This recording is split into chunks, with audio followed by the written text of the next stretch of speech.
Občina Krško tudi v letošnjem letu začenja z zbiranjem pobud v okviru participativnega proračuna. Prvo zbiranje je bilo v letu 2019, letos je že četrto leto. Na razpolago je 210 000 evrov, razporejene bodo na 7 območij, ki so razporejene po posameznih krajevnih skupnostih oziroma po 2 oziroma 3 krajevne skupnosti. Samo zbiranje ponudb in pa pobud bo potekalo od 15. 3. do 15. 4.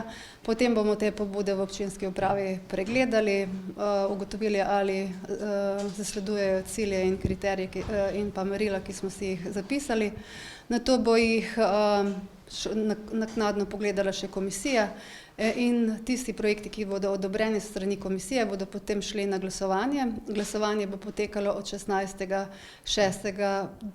do 13. 6., ki bo pa možno preko elektronske pošte ali preko pošte ali pa osebno na sedežu mestne občine v času uradnih ur.